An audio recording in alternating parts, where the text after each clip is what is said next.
You guys are back! The honorary knight returns triumphant. Yep, we're back from tussling with Dvalin. You just returned yesterday, right? Jean got back first, and she told us all about your heroic deeds. I wonder if I'll ever get an opportunity like that.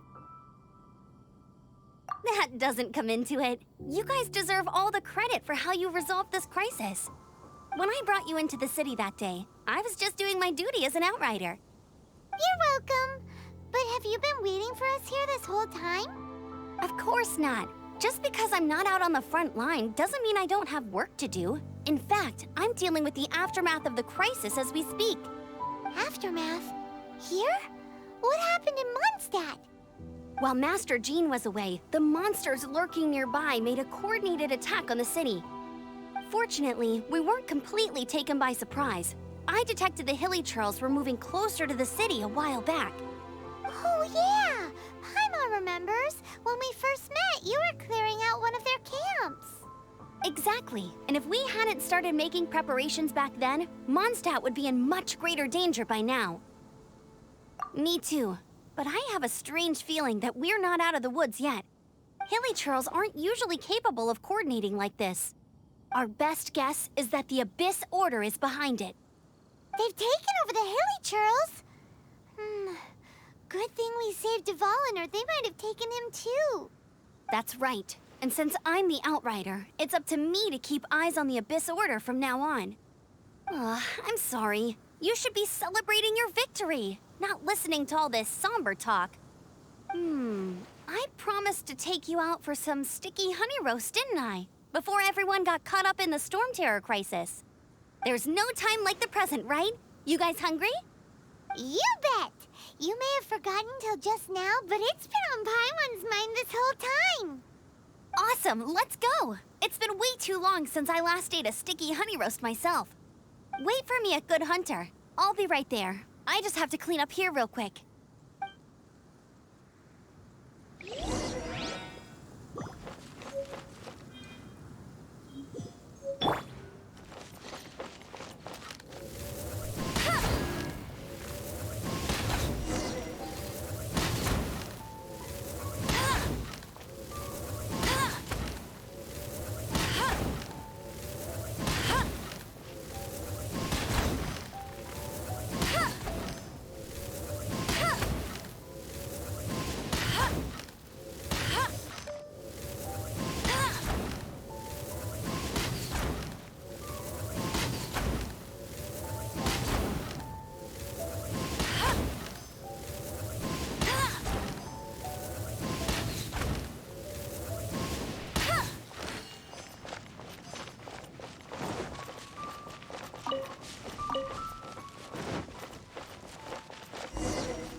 Thanks for helping us clean up the battlefield. You really didn't have to, you know. This work ethic of yours really puts me to shame. I know this paltry sum doesn't begin to pay you back for everything you've done for the Knights, but for what it's worth, please take it.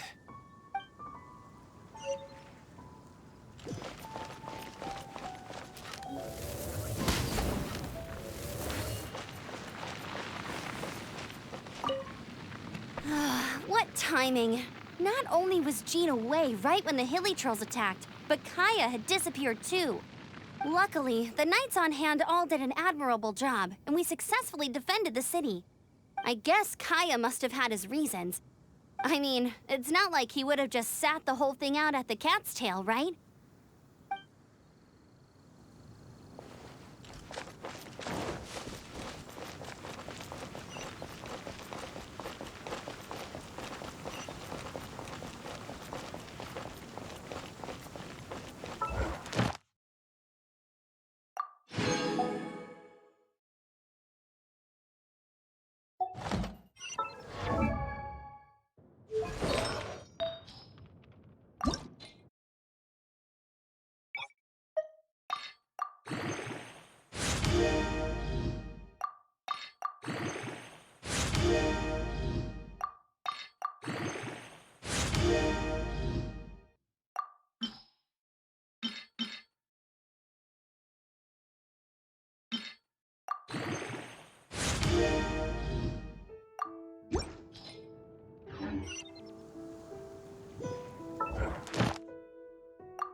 just what will...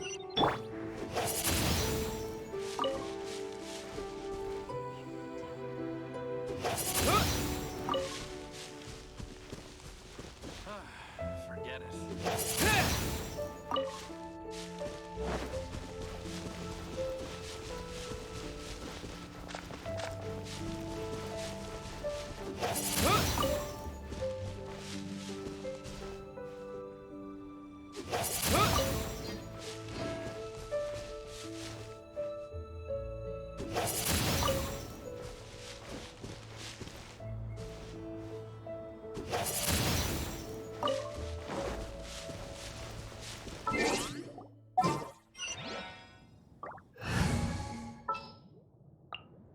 I'll take care of it. Finding someone to chat to would be better than just standing around. Here we go. This is it. Crisis, danger, the thrill of adventure. Adventurers Guild! Finally, our days of rescuing kittens and finding lost puppies are over. The age of adventure is upon us. Roll up, youngsters. Join the Adventurers Guild today. In this time of great upheaval, we must rally together, take on the dragon, and save our great city of Mondstadt. What? What? The Storm Terror threat is resolved? I missed the acting clanmaster's speech? Storm Terror should have put up more of a fight. We didn't get to join in.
Long live the heroes. Thank you. It's finally over. Many trade routes have closed due to the Storm Terror incident. We can cope for now without fresh fruit and vegetables. But if the wine supply dries up, we're all doomed. I cannot imagine a world without wine. I hope they get the trade routes back up and running soon.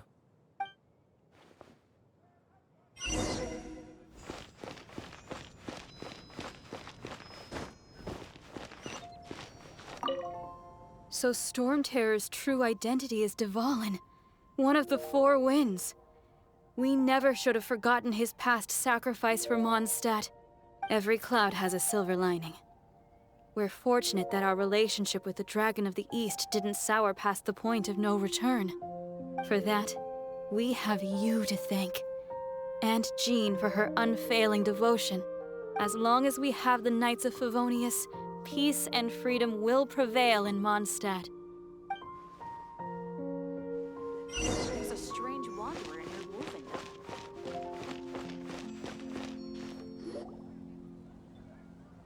Greetings. May I take your order? Why so cold? I've always thought that we enjoy quite the intimate friendship. Ah, so you do feel something for me. And people say my charm is fake. To bask in the presence of Mondstadt's new big hero is quite the morale boost. And that's coming from a knight. Sweet-talking, sugar-coated Captain Kaya. Nonsense. I speak from the heart. Me? Nothing. On the contrary, I'm trying to work out what others are plotting. That's why I'm here. Somewhere quiet, where I can collect my thoughts. So what you thinking about then? The Abyss Order. A dragon wreaks havoc in Mondstadt, and the acting Grand Master leaves the city to combat the threat. Strategically, that's the perfect moment for the Abyss Order to make their move. If you were the Abyss Order, would you squander this golden opportunity by sending in nothing more than a few hilly churls? To get to the bottom of it, I decided to wait. So I waited, and watched for their next move. Then came the day you made all hell break loose in Storm Terror's lair, just as the hilly churls' cries sounded from the city gates. That same day, I saw shadowy figures lurking in the city itself. Inside the city? Well, all the other knights were outside, fighting the enemy. As you can imagine, that left the inside of the city completely unguarded. Except for me, of course. And so I approached the Abyss Order infiltrators for a bit of, let's call it fraternizing. Through various means, I managed to gather some rather interesting intel. The situation is this. The Abyss Order. They are united under a single leader. The Abyss Order has a leader? Yes. And it was this very leader who devised the plot to turn Dvalin into a weapon of war. What exactly did you have to do to find this out? Let's just say I'm blessed with certain linguistic powers. There's more. The Abyss Order has a name for this leader. They call him the Prince. Now, I'm sorry to cut this intelligence briefing short, but I do believe I spy Amber heading this way. I think she's still angry with me for my absence from the defense effort during the attack. I'd better slip away before she notices me.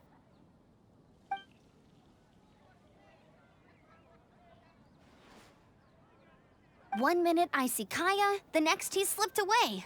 Clear sign of a guilty conscience.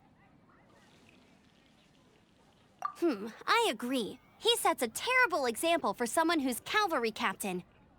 But let's forget about him. I worked super hard today, and my tummy's rumbling. Let's order. Hi, Sarah. 1 sticky honey roast, please.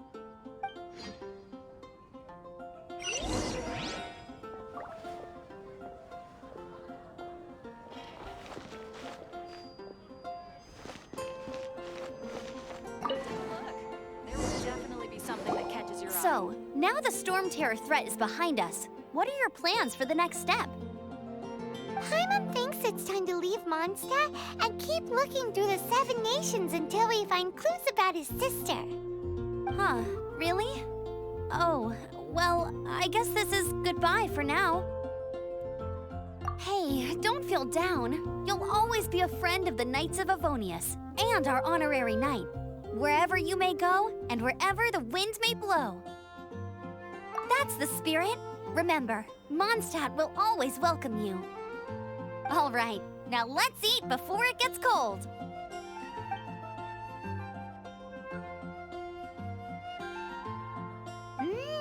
That was good.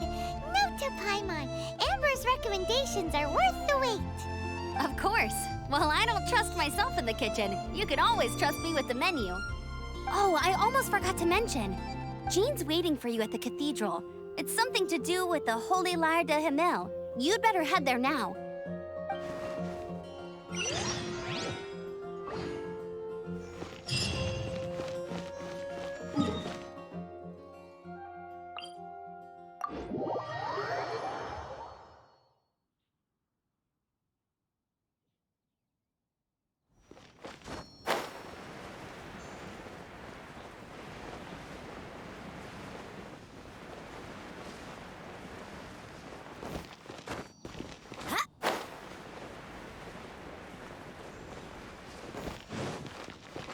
Anything the Knights can do for you.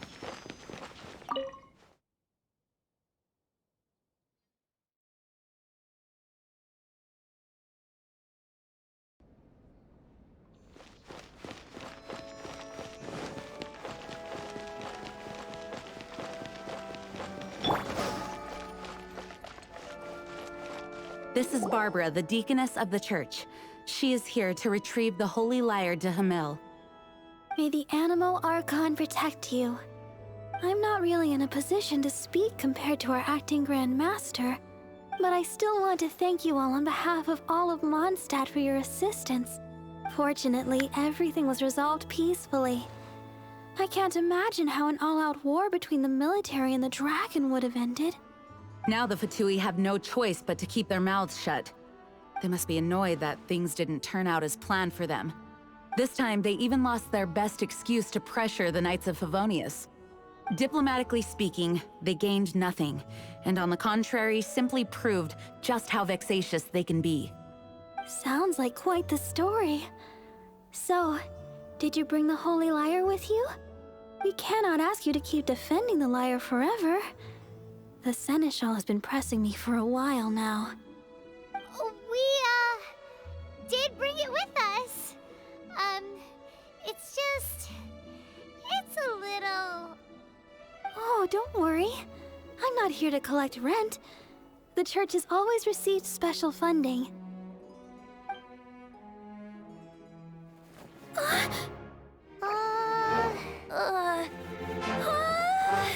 Holy Lyre!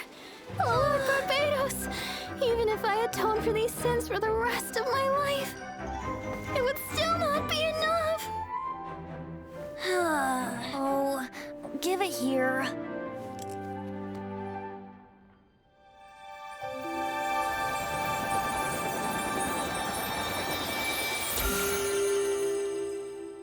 How could this Holy Lyre, but how? Huh? Let Paimon see! No. I don't know how you managed to fix it, but you'll never touch the lyre again! We, really should get going. That trick I used to repair the Holy Lyre.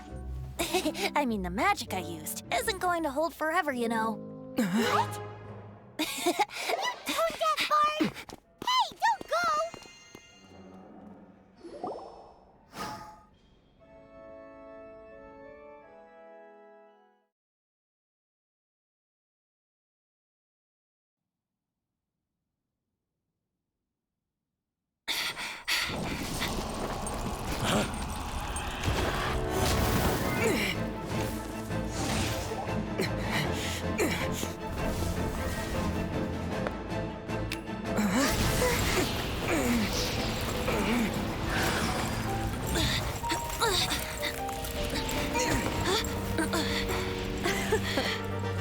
At last, Mondstadt's rodent ruler in the flesh. Scurrying through the streets looking for leftovers? Mondstadt calls this a god? Resident rodent beats invasive vermin.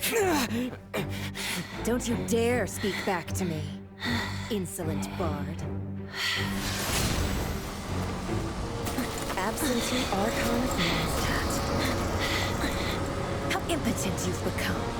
That smirk you wear looks out of place. Did you steal it from your master's face?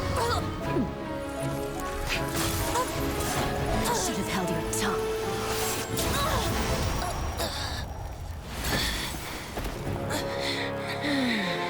So, this is a Gnosis. Wouldn't be caught dead wearing this ugly thing in public. Beauty is a waste when the beholder has no taste.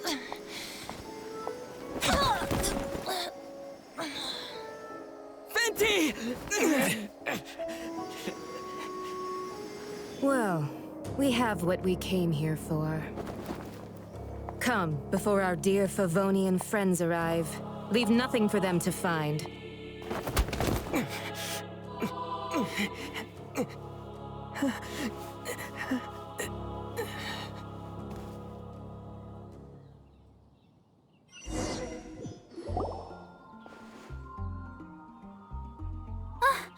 Honorary Knight, you're awake.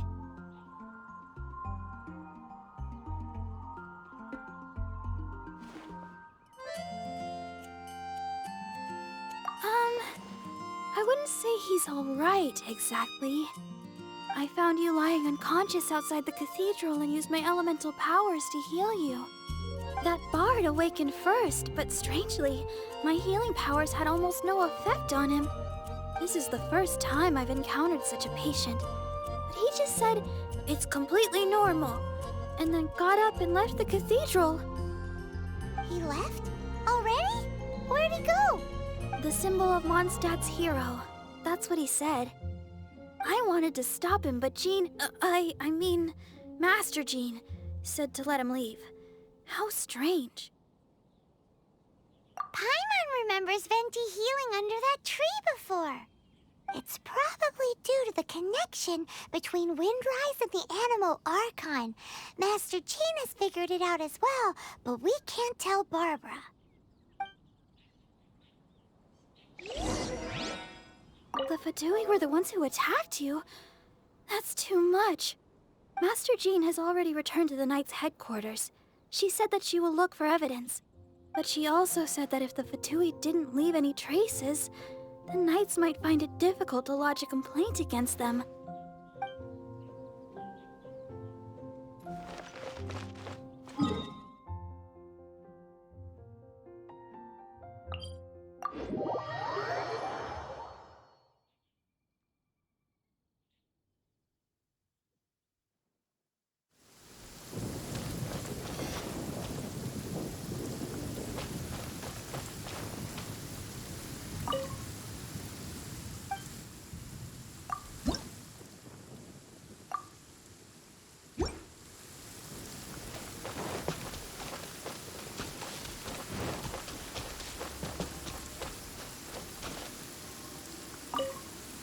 The wind amongst the branches is good. I love the way it smells. I said the exact same thing last time. Why do I only say these things when I'm down on my luck? So you noticed. This isn't something I'm meant to discuss with ordinary people. But I suppose I can let you in on the secret. As you know, visions are external magical foci that only a small minority of people possess. They use these visions to channel elemental power. In truth, every wielder of a vision is one who can attain godhood and ascend to Celestia. We call such people allogenes. Allogenes? Paimon's never heard of them before. That's because this is a secret that only Archons are privy to. We don't need primitive tools like visions. Instead, each Archon has an internal magical focus that resonates directly with Celestia itself, known as a gnosis. It's just a glowing glass ball I carry around to avoid suspicion. So who was that nasty woman who sent Paimon flying and stole your gnosis? Her name is Signora, number 8 of the Harbingers. She and the rest of the Harbingers have been given godlike executive authority by the Tsaritsa of Snezhnaya, and with it, strength surpassing that of other mortals. The Tsaritsa of Snezhnaya? Isn't that... Indeed. She is one of the 7. The Tsaritsa who reigns from her winter palace, and the one person that the Fatui Harbingers all answer to. The 7 don't always get along well, but still. I never thought that she would plot to steal another Archon's gnosis. How should I put this? 500 years ago, I knew her well. But I can't say the same is true now. You see, a certain catastrophe happened 500 years ago, and after that, she cut off all ties with me. But we can save discussion of the Cryo Archon and the Fatui for another day. If you seek the rest of the 7, many difficulties lie ahead of you still. You should head for Mondstadt's neighboring nation of Liyue. The Geo-Archon who reigns there, unlike me, administrates his entire region personally. He only descends once every year to give his divine predictions, which set the direction for Liyue for the rest of that year. Even so, it sounds like he works much harder than a certain someone, In any case, this year's Rite of Descension is soon to begin. If you miss it, you'll just have to wait another year. What?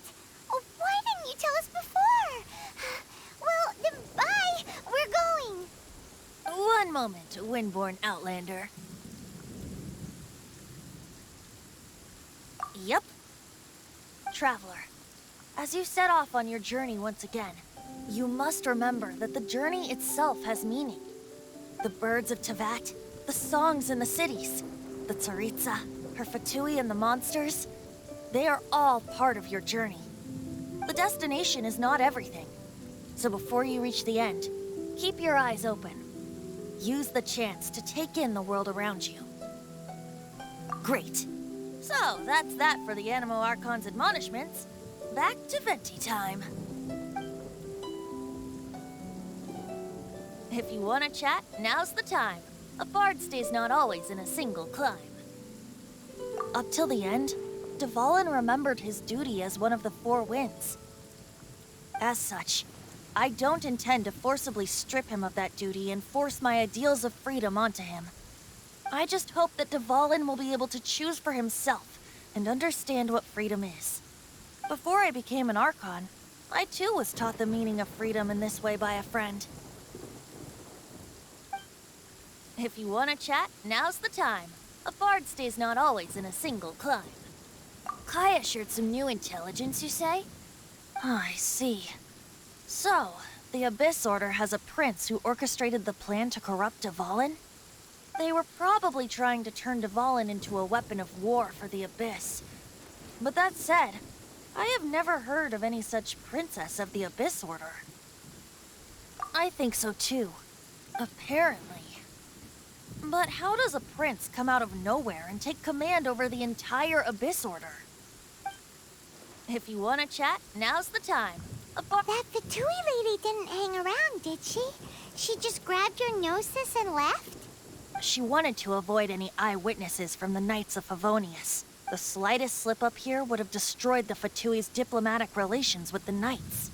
So they're just gonna keep acting like Mondstadt's allies as if nothing happened?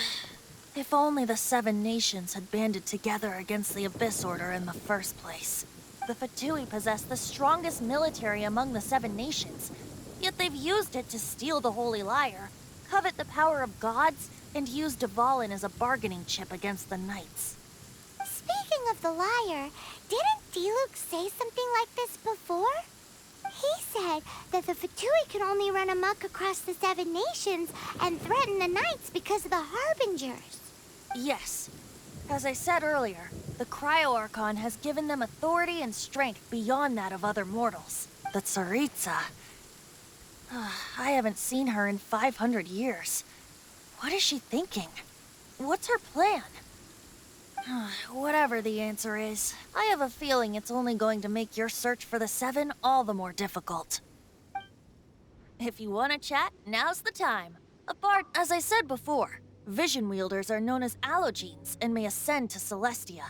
A gnosis is a higher-order nexus of elemental manipulation and is emblematic of an Archon's status as one of the Seven. But as for which of the Seven took your brother, I'm sorry, I don't know. Wait, as one of the Seven, I'm not clear of suspicion yet either, am I? We're a great team indeed. Say, once you find your brother, how would you like to become one of the new Four Winds? You don't seem too into it. Hey, Tone Deaf Bard! If being one of the Four Winds means free food, you can consider Paimon. If you want to chat, now's the time. Well then, best be off to Liyue. If the dissension ritual you failed to tally, then another year you must dally.